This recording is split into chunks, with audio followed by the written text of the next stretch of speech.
Au nom du Père et du Fils et du Saint-Esprit. Amen. La paix de Jésus soit dans votre maison, sa paix et sa joie. Je vous souhaite une bonne fête de la Pentecôte. On la souhaite surtout aux saints apôtres, les amis, car il n'y a eu qu'une Pentecôte, quoi qu'en disent certains. Il n'y en a eu qu'une, celle des saints apôtres, et je propose de retenir la fameuse surprise de Jésus, que Jésus a annoncé lui-même aux saints apôtres, qu'ils allaient recevoir bien sûr l'Esprit Saint, mais ils l'avaient déjà reçu, puisque le soir de la résurrection, où Jésus a vu Sainte Marie-Madeleine au tombeau, eh bien le soir, vers 20h, nous dit-on dans le Saint-Évangile, Jésus est arrivé au cénacle où étaient les apôtres. Qu'a fait Jésus? Il leur a dit « La paix soit sur vous ». Et il nous est dit, Jésus souffla l'Esprit Saint sur eux. Donc, l'Esprit Saint, ils l'ont déjà largement reçu. Mais de quoi s'agit-il pour la Pentecôte? Jésus l'a mentionné très précisément à plusieurs reprises. Vous recevrez la force d'en haut, préparée par mon Père. Voilà, préparée par le Père, la force d'en haut. Alors, bien sûr, il s'agit de l'Esprit Saint, puissance Watt 1000, voilà. C'est bien l'Esprit Saint, mais puissance Watt 1000. La force d'en haut préparée par le Père. C'est pas moi qui le dis, c'est écrit dans le Saint-Évangile. Merci Jésus, et on n'insiste pas assez là-dessus. L'Esprit Saint, on dit c'est l'Esprit Saint, les langues de feu qui symbolisent l'Esprit Saint qui descendent sur les saints apôtres. Oui, mais cette force d'en haut, il faut la nommer. Puisque cette force d'en haut, c'est quoi? C'est que les apôtres vont recevoir la grâce de pouvoir faire ce qu'a fait Jésus lui-même. Voilà la force d'en haut. Ainsi, ils vont faire la continuité de ce qu'a fait Jésus, c'est-à-dire l'Église.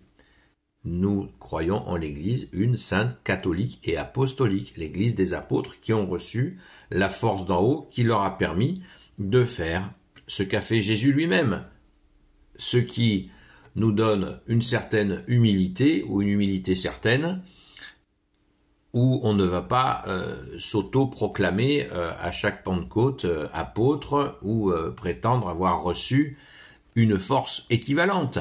Ça n'est pas raisonnable. Voilà, c'est de la démesure, comme dit Jésus. Donc soyons humbles et surtout rendons grâce. Rendons grâce et mettons en œuvre les talents que Jésus, les talents que Jésus a déposés en nous. Merci Jésus de nous y aider. Alléluia. Humilité, c'est l'autoroute de la foi. Saint Jean-Marie Vianney rappelait quelles sont les trois qualités principales: humilité, humilité et humilité. Les trois vertus optimum. Voilà. Très important à retenir. Alors, nous lisons le Saint-Évangile selon Saint Jean, chapitre 7, versets 37 à 39. Que ta parole, ô Jésus, rentre dans mon esprit, que ma bouche proclame ta parole et que mon cœur l'accueille. Amen. La promesse de l'eau vive. C'était le dernier jour de la fête qui est aussi le plus important. Jésus qui s'était mis debout éleva la voix. Celui qui a soif, qu'il vienne à moi, qu'il boive. Celui qui croit en moi, l'Écriture l'a dit, des fleuves d'eau vive jailliront de son sein. Quand Jésus disait cela, il pensait à l'esprit que devaient recevoir ceux qui croient en lui. À ce moment-là, on n'avait pas encore l'esprit puisque Jésus n'était pas encore entré dans sa gloire. Donc, ça c'est l'évangile qui nous est suggéré pour aujourd'hui. Alors, il y a eu les lectures, et vous les écouterez si vous allez à la messe, concernant donc tout ce qui s'est passé pendant au moment où les saints apôtres ont reçu les fameuses langues de feu. Il nous est bien précisé, le récit est très intéressant, vous pouvez le trouver, en trouver les références sur AELF, Paroles du jour, et vous avez toute la liste des paroles qui seront lues ou qui font référence à la Pentecôte. On y reviendra dans la journée ou ce soir en direct. sur la chaîne Seul Jésus Sauve. Donc, je poursuis la réflexion que je viens d'engager sur la question de la Sainte Pentecôte que nous fêtons, soyons dans la joie des apôtres. Quelle grâce infinie ils ont reçue. Il nous est dit qu'ils sont sortis du cénacle et ils étaient comme ivres. Les gens qui les voyaient se disaient c'est pas possible, ils sont bourrés. Ils ont bu.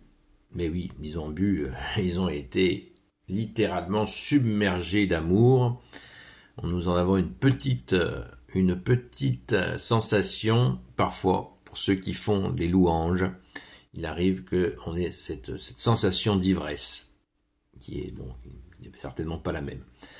Soyons, encore une fois, modestes et joyeux. Quelle grâce, merci Jésus, merci à ton Père très bon, merci à l'Esprit Saint. Remercions bien l'Esprit Saint qui a enivré nos frères, nos grands frères, les saints apôtres. À ce sujet, quelques précisions importantes.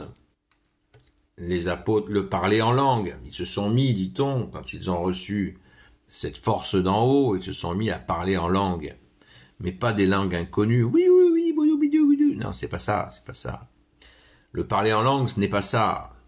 Le c'est de la glossolalie, ça n'a rien à voir avec le parler en langue. Le parler en langue, si par exemple, c'est que si vous êtes russe, ou si vous êtes, je sais pas moi, chinois ou brésilien, je vous parle là, en ce moment en français, et vous m'entendez dans votre langue maternelle. C'est ça le parler en langue. Donc je n'ai pas ce don. Donc il faut un traducteur. Mais là, c'est l'Esprit Saint qui fait le traducteur directement dans la personne, auprès de la personne qui écoute. Ça nous est précisé, qu'il y avait des gens qui étaient là de toute nationalité voisine et qui entendaient les apôtres dans leur propre langue. C'est ça le don en langue. Voilà. Le reste, c'est de la glossolalie, c'est une tradition païenne et certains en font, surtout chez les évangéliques. Hélas, il y a quelques catholiques qui s'y mettent.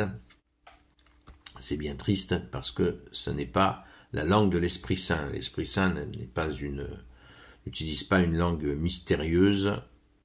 Ça n'a rien à voir. Voilà, c'est une précision très importante parce que vous pourriez vous faire entraîner par cette pratique païenne qui n'a rien à voir avec l'Esprit Saint.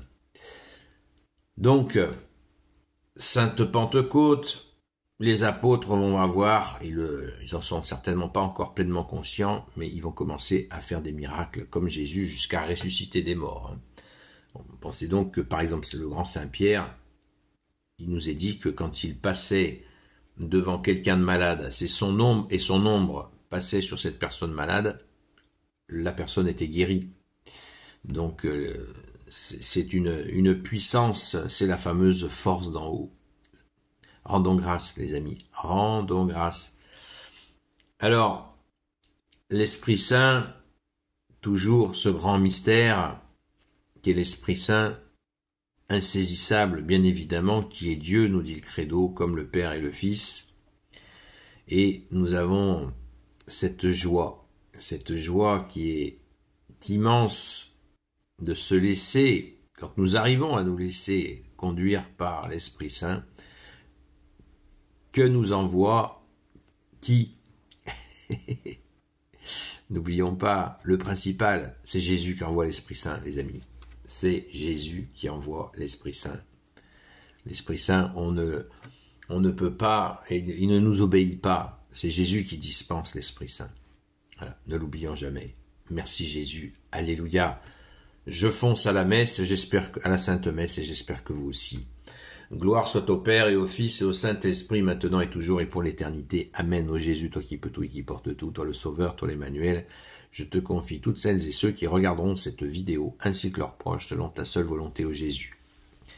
Sainte Marie, Reine des cieux, toi l'Immaculée Conception, toi qui écrases le serpent, toi qui es la lune sous tes pas, toi notre Mère, Notre-Dame. Saint Joseph, toi le juste, toi le saint, toi le sage, toi la terreur des démons, toi le saint gardien de la Sainte Église catholique apostolique. Sainte Marie-Madeleine, notre chère sainte patronne, et vous, tous les saints et saintes, amis de toi Jésus, Saint Michel Archange, Saint Gabriel Archange, Saint Raphaël Archange, et vous tous les anges qui te servent au Jésus, je vous confie toutes celles et ceux qui regarderont cette vidéo, ainsi que leurs proches, selon ta seule volonté, ô Jésus. Ah, qu'il est bon que tu sois le Sauveur, ô Jésus. Nous sommes pécheurs, certains même grands saints le disaient, qu'ils étaient des pécheurs, donc nous demeurons pécheurs, et quelle joie de te connaître, quelle joie de t'aimer, Jésus. Et nous avons là un si grand modèle de l'amour des apôtres pour toi, bien-aimé Sauveur, que nous fêtons parce que tout ce que tu as dit s'est accompli, ô Jésus, et nos aînés, nos chers grands apôtres sont dans la joie. Donc, rentrons dans la joie des apôtres en cette fête. Il y en a qui inventent des nouvelles Pentecôtes, il n'y en a eu qu'une, les amis, il n'y en a eu qu'une. Chers frères et sœurs, il n'y en a eu qu'une. Et vraiment, fêtons-la dans la joie, mais la joie profonde, pas une joie d'apparence. Et je vous dis à tout à l'heure, à très vite, soyez bénis.